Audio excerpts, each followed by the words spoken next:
The Comanchero heavyweight enforcer, a history of violent crime, known for his love of designer clothes and nicknamed the Balenciaga Bikie. A man who ignored warnings from friends and the police about the bounty on his head. Tarek Zahed. Tarek Zahed is in a critical condition at Westmead Hospital. This is the story of Tarek Zahed. There's not a lot widely known of Tarek's childhood and upbringing. He was born in Victoria, Australia in 1980 and has two brothers, Omar and Abdul, and a sister, Asmahan. What is clear is Tarek was drawn to the gangster lifestyle. His introduction to Sydney's law enforcement began at an early age. In 1995, Tarek was convicted of assault and resisting police, and later in 2001, he was sentenced to 8 months periodic detention for setting his dog on someone during a road rage incident. In 2004, Tarek spent 5 years behind bars after stomping on a man's skull over a drug feud. Tarek must have caught the attention of the Underworld. It's reported that in 2009, Tarek started hanging around with members of the Comanchero motorcycle club. In 2011, Tarek was involved in a large-scale street brawl where multiple men were stabbed and Tarek's associate was shot with a nail gun. While driving away from the scene, Tarek fired 4 bullets from the moving car, hitting a man in the ear and shoulder. He was sentenced to 8 years in prison with a non-parole period of 5 years. Though in 2012, Tarek became a fully patched member of the Comanchero motorcycle club. Just quickly, if you're enjoying this video so far, please consider subscribing and liking this video. It really helps me out and helps the channel grow. Becoming a fully patched member of an outlaw motorcycle club is a process whereby members must pass several stages. The actual stages and membership process can and often do vary widely from club to club. Often an individual must pass a vote of membership and swear some level of allegiance to the club. Most clubs have a unique patch, which is worn on the rider's vest, known as a cut. The Comanchero MC patch has a condor as a focus, with yellow and red colouring on the background. The club motto is ACCA, which stands for Always Comanchero, Comanchero Always. After becoming a fully patched member, Tarek began his rise to the top. It's believed he was heavily involved in Sydney's Underworld. In 2020, Tarek became the National Sgt-At-Arms for the Comanchero MC. It's not surprising that trouble was always around the corner. In 2020, Tarek was jailed for hiding thousands of dollars in criminal profits and dodging a victim's compensation payout for 15 years. However, his incarceration lasted just a matter of hours. The Sgt-At-Arms was nabbed by Strikeforce Raptor detectives who raided his home and found a plethora of luxury goods which they alleged came from the proceeds of crime. Police also alleged Tarek had made false statements to government authorities. He claimed he was a broke delivery driver, earning $450 a fortnight in order to avoid paying back money owed as part of a court-ordered compensation to a victim after a shooting several years ago. The full details of the allegations were laid bare in the Supreme Court, where Tarek was applying for bail after spending 5 months behind bars. The court heard that police believed that Tarek was one of a handful of people who still had contact with Comanchero boss in exile Mark Buddle while he was in Dubai hiding, and that this could lead him to flee overseas if released.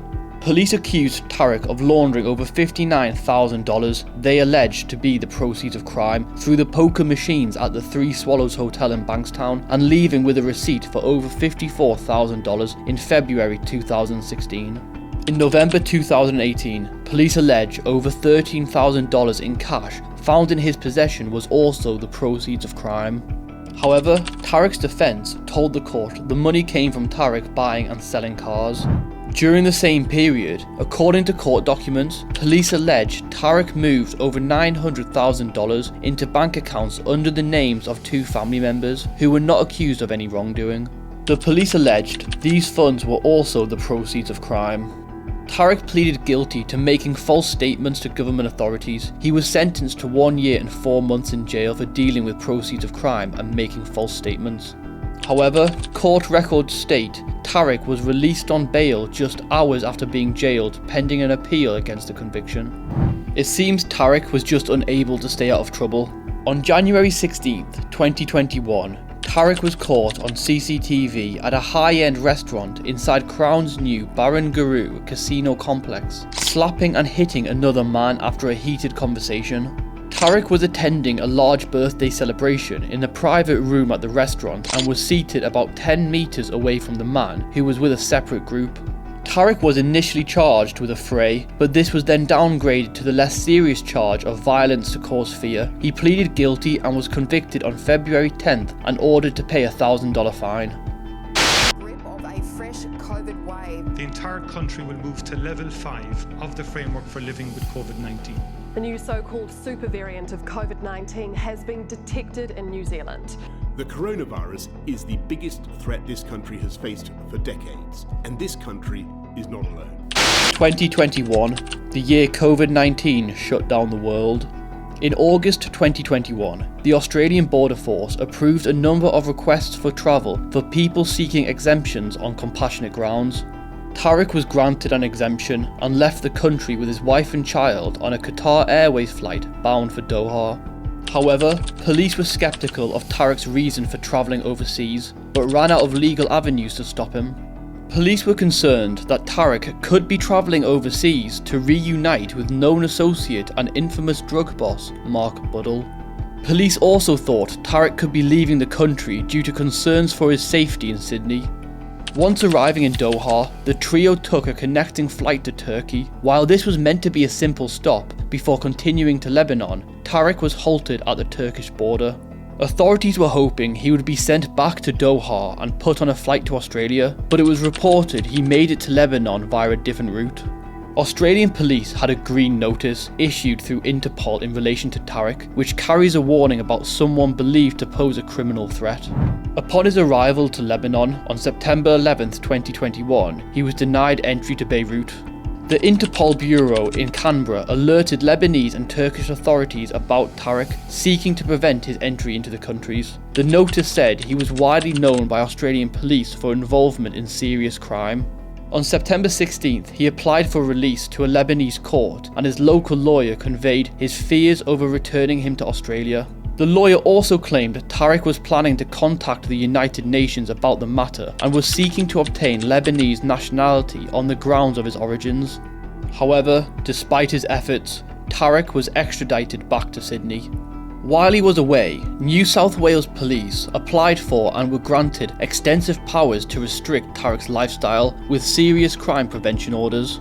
Under the orders granted by the New South Wales Supreme Court in December 2021, the National Sgt-At-Arms was banned from wearing any Comanchero colours or owning any of its associated paraphernalia. He can't possess or wear anything associated with the bikie culture. Other orders include telling police the registration of the vehicle he's driving, only having one mobile phone, and he's not allowed to have more than $10,000 in his bank account. Tarek was also the boss of the Sydney chapter of the Comanchero, though when he left for Lebanon, Alan Meehan stepped up as the new Sydney boss. After returning to Sydney, it was reported that police made Tarek's life unbearable, so he decided to head south and set up shop in Melbourne. An Underworld figure told the Daily Telegraph, "There is no way he's coming back to Sydney, the cops are all over him. There's a feeling in Melbourne that Sydney has lost control. The Anom operation got a lot of guys, particularly in Sydney." While living in Melbourne, Tarek was caught on television accidentally interrupting the Australian Open men's final when he was called out by the umpire and told to move along quickly while trying to find his seat. Despite relocating to Melbourne, Tarek still frequently spent time in Sydney.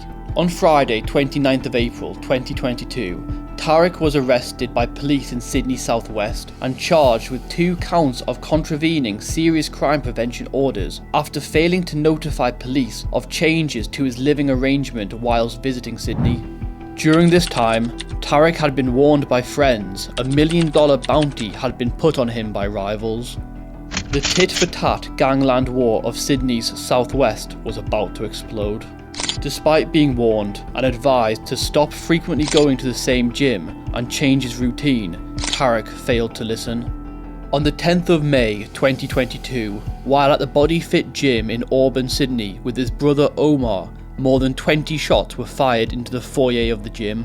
Tarek was hit at least 10 times in the head and body, with one of the bullets going through his eye. He was rushed to hospital where he was placed in an induced coma. His brother Omar was treated for multiple gunshot wounds to his stomach, arms and legs, though went into cardiac arrest and died at the scene. 2 burnt out cars were found not long after, both believed to be linked to the shooting. Police believe the shooters were amateurs. Not only did they not kill Tarek, the cops got the weapon from the car which was not set on fire properly. Despite being caught in a hail of bullets, Tarek eventually made a miraculous recovery. A doctor described Tarek's recovery as incredible. To be shot in the head, the chances of survival are so small, let alone direct shot through the eyeball is exceptional. It's understood the injury leaves him virtually blind, as he already suffered from reduced vision in his left eye following a previous incident. After months of investigating the shooting, homicide squad detectives arrested a man by the name of Adam Ghanayem at Sydney Domestic Airport and charged him with concealing a serious indictable offence, though the man is not suspected of being the shooter. There's been a lot of speculation around the shooting and why Tarek was the target, though nothing has been confirmed. Several months after the shooting, Tarek made his first public appearance. He was photographed at dinner with Comanchero President Alan Meehan and other associates, decked out in designer clothes and jewellery. Alan Meehan captioned the photo, "Welcome back, Tarek, hard to kill, Zahed." Though Tarek wasn't back on the streets long before police nabbed him again. On the 28th of August 2022, only months after he was shot, Tarek was arrested in Sydney's eastern suburbs and charged over a 2014 Gangland murder of Yusuf Assoum. On the day of the arrest, officers used beanbag rounds to break the window of the car Tarek was travelling in. They then moved in to arrest him in an altercation that allegedly left him battered and bruised. Tarek and his younger brother Abdul are both facing charges of murder over their alleged involvement in the Underworld killing. Despite several bail applications, Tarek's bail was denied and he remains in custody. Both men deny any involvement and have pleaded not guilty, with their joint trial set for February 2024. The police have been taking major steps and making large-scale arrests in an attempt to bring down organised crime gangs in Sydney. Will this make a difference? Or will Sydney continue to see underworld violence sprawl out into the streets? Let me know what you think. As always, if you've made it this far, thank you so much for watching. Till next time, take care.